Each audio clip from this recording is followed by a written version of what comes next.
Hello students, we have been discussing chapter number 10, haloalkane and haloarine, and we have seen nomenclature, classification, preparation of haloalkane and haloarine. Today we are going to discuss reactions of haloalkane. Reactions of haloalkane, or we can say chemical properties of haloalkane. Okay, so basically there are three types of reactions. First is nucleophilic substitution.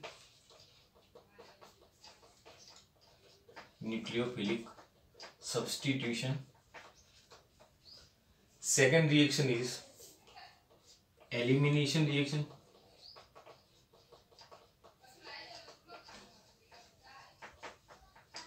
And third one is reaction with metals.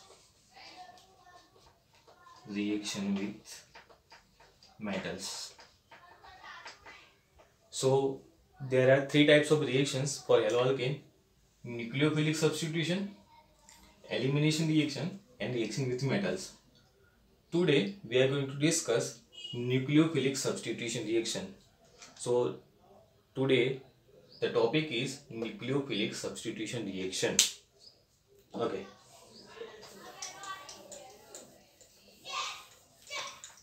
So today's topic is nucleophilic substitution reaction. Okay. Now, what is nucleophilic substitution reaction? So for that, we need to understand the word nucleophile. So what is nucleophile? The word consists of two words, nucleo plus phile. Nucleo means nucleus, positive charge. Phile means loving, attracting. So those compounds which are nucleus loving, positive charge loving, are known as nucleophiles.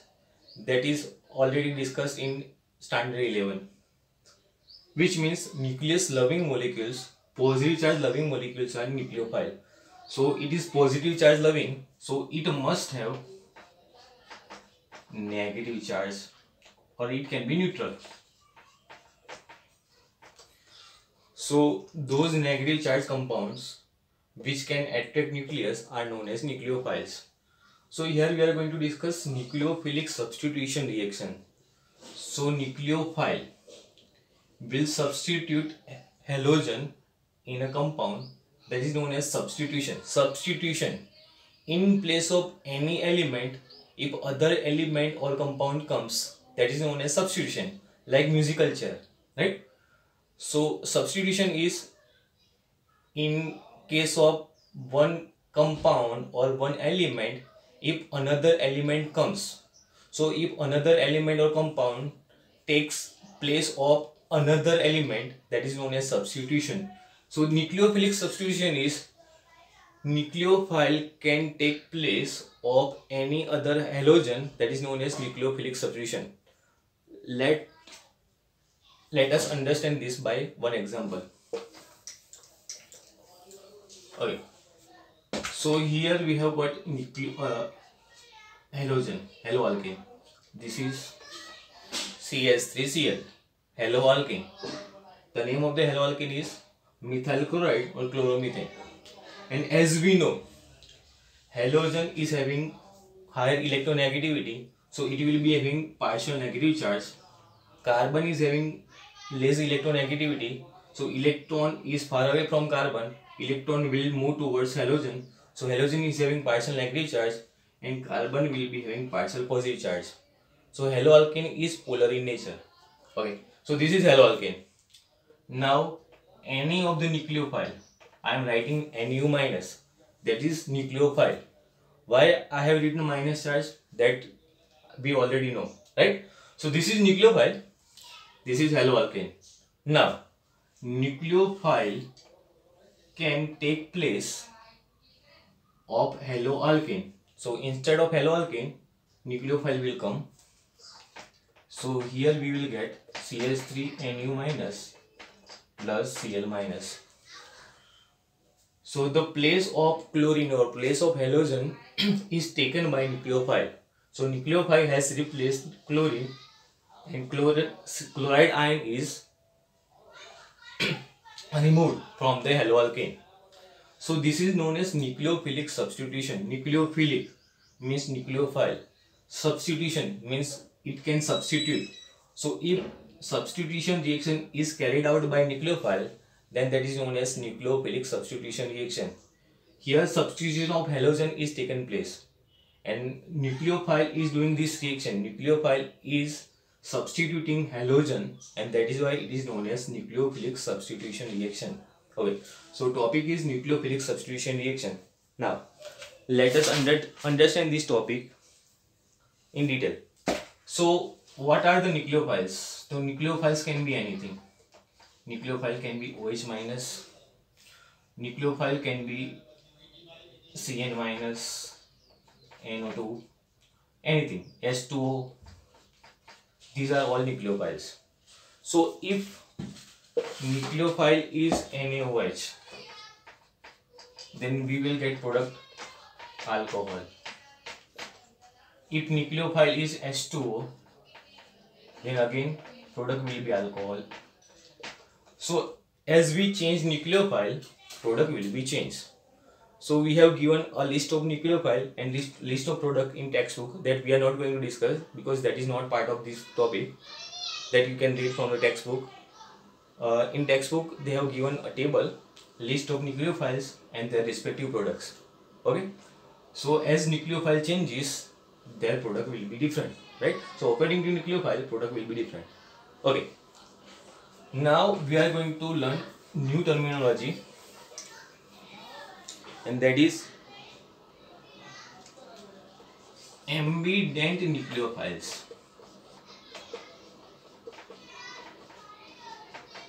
Ambident nucleophile. Okay, so basically there are two types of functional group which are ambident nucleophile. So what is ambident? So ambident is those compounds or those functional group which can attach with another alkyl group or another compound at two position. For example, CN cyanide group is there, right? So cyanide group can attach with carbon with alkyl group, or cyanide group can attach with nitrogen with alkyl group.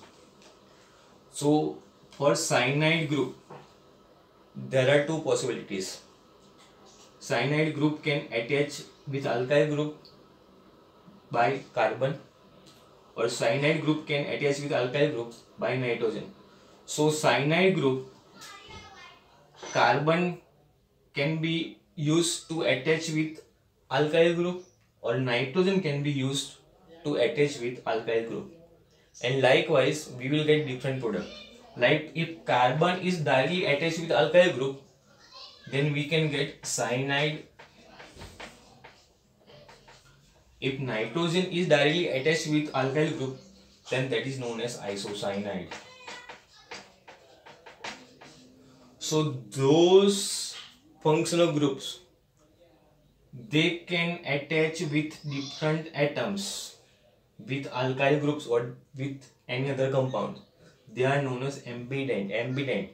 They are having two possibilities to attach with alkyl groups. Like cyanide group can attach with carbon, or cyanide group can attach with nitrogen. Okay. Same way, we have got another functional group that can act as ambident nucleophile, and that group is nitro group. So there are two possibilities.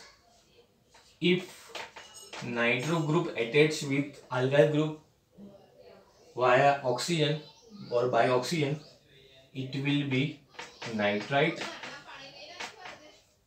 or nitro group can attach directly with nitrogen, then it will be nitro. right? So there are two functional groups which are ambient, cyanide and nitro. For nitro group, if oxygen is directly attached with alkyl, then that is nitrite. If nitrogen is directly attached with alkyl, then that is nitro. So those functional groups which are having capacities to attach with alkyl group via different atoms, that functional groups are known as ambient nucleophiles. Okay. So cyanides and nitro are two functional groups which are ambient. Okay. Now we'll see mechanism of nucleophile substitution reaction. Mechanism.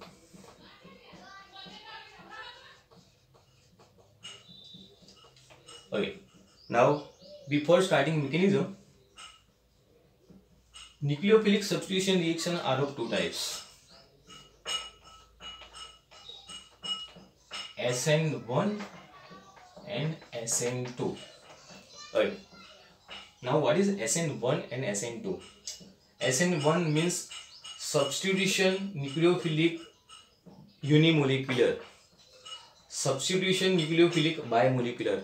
Now what does it mean? So these are the types of nucleophilic substitution reaction. If the rate of the reaction depends on only one compound or one reagent, then that is SN1. If rate of the reaction depends on two compounds or two reactants, then that is known as SN2. So these are the types of nucleophilic substitution reaction. Substitution nucleophilic unimolecular, that depends, the rate of that reaction depends on only one reactant or one compound. Substitution nucleophilic bimolecular, it means the rate of this reaction depends on two reactants or two molecules. Okay, but today we are going to discuss SN2. SN1 will be discussed in next video. Okay, so we'll discuss SN2. Nucleophilic substitution reaction 2. Nucleophilic substitution nucleophilic bimolecular, which means rate of the reaction depends on two reactants. Rate depends on two reactants, and which are these? Okay, now we will discuss mechanism so we can understand which are two reactants. Okay, so one is haloalkane, for example chloromethane, and another one is nucleophile. So the rate of the reaction depends on haloalkane as well as nucleophile, these two reactions. That is why that is known as SN2. In SN2 reaction, the rate of the reaction depends on two reactants, and which are these? So they are haloalkane and nucleophile. So rate of reaction depends on haloalkane as well as nucleophile. That is why it is known as SN2 bimolecular. Substitution nucleophilic bimolecular reaction. Bimolecular, which means two molecules, two reactants. Rate of the reaction depends on two reactants. That is why it is known as bimolecular or SN2. Okay. So rate of the reaction depends on haloalkane as well as nucleophile.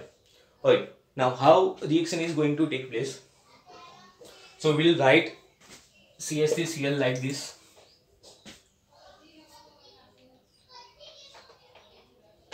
CH3.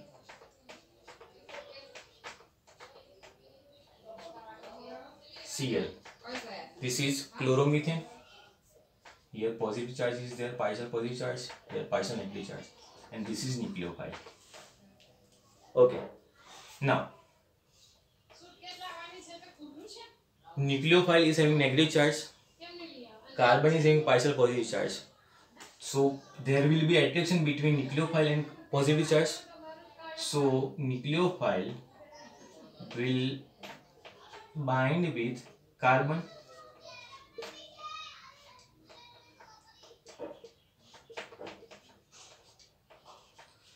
So there will be transition state at which nucleophile and chlorine will be attached with carbon.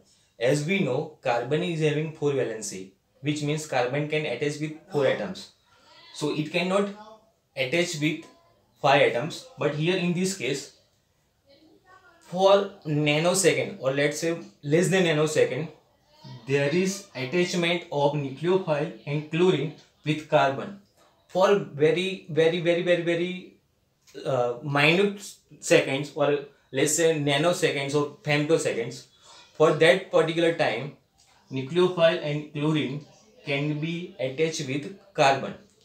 Okay, so positive charge of carbon and negative charge of nucleophile, there will be attraction. So nucleophile will be attached with carbon, and because of that, the bond between carbon and halogen will become weaker. So the bond between carbon and halogen is becoming weaker because of nucleophile, and after that, because this bond is becoming weaker, so chlorine will be attached from there. So we'll get product like this. So chlorine is released from the molecules and nucleophile will be there. Okay. So the place of chlorine is taken by nucleophile. Nucleophile has replaced chlorine, and that is why it is known as nucleophilic substitution reaction. Substitution of chlorine is done by nucleophile. Okay. Now this reaction is taking place in only one step. This is transition state, right? Transition state remains for minute time, for minute seconds. Okay. Now, because of presence of nucleophile, the bond between carbon and halogen becomes weak, and the bond is becoming weaker, and chlorine will be replaced by nucleophile. Now here we need to understand that chlorine is present in this direction, right? Let's say in this direction, and nucleophile is attached in this direction, right? So the position of chlorine is taken by nucleophile, but in reverse direction, or we can say opposite direction, right? Chlorine is like this, whereas nucleophile is like this. So there is substitution of chlorine by nucleophile, but the position of nucleophile is inverse to the position of chlorine. So we can say inversion has taken place. So that is known as inversion. Please try to understand this word, inversion. Okay, this is haloalkane. Chlorine is placed like this, right? If carbon is there, chlorine will be like this. But chlorine is replaced by nucleophile. So here carbon, here chlorine is there. Now the nucleophile is attaching with carbon in this direction. So chlorine was in this direction and nucleophile is in this direction. So there is inversion of the configuration. Chlorine was in this direction and nucleophile is in this direction. So there is inversion of the position, and that is why this is known as inversion. So the configuration has got changed. Chlorine was in this direction and nucleophile is opposite to that direction, and that is why it is known as inversion. So the inversion of compound or inversion of the atoms has taken place, right? So are you getting my point? What is inversion? Nucleophile is attached to the opposite direction of the chlorine, and that is why it is known as inversion. So that is inversion. Okay. Now here, because there are 3 hydrogens, so if nucleophile has to attach with carbon, it has to directly join with carbon, but there might be some hindrance by hydrogen, right? Hydrogen, there will be more hindrance for that carbon to get attacked by nucleophile. So here attack of nucleophile to that particular carbon is hindered by alkyl group, because alkyl groups are bulky, they are heavy. So they will mask the carbon, right? So for attacking nucleophile to that carbon is becoming difficult. So as the number of alkyl group increases, there will be more hindrance for nucleophile to attack, right? So here nucleophile can directly attack with carbon because there is only one alkyl group, that may hinder but not that much. Here two alkyl groups are there. So two bulky alkyl groups are there. They may hinder nucleophile to attack on that particular carbon. Here three alkyl groups are there. So they will mask the carbon.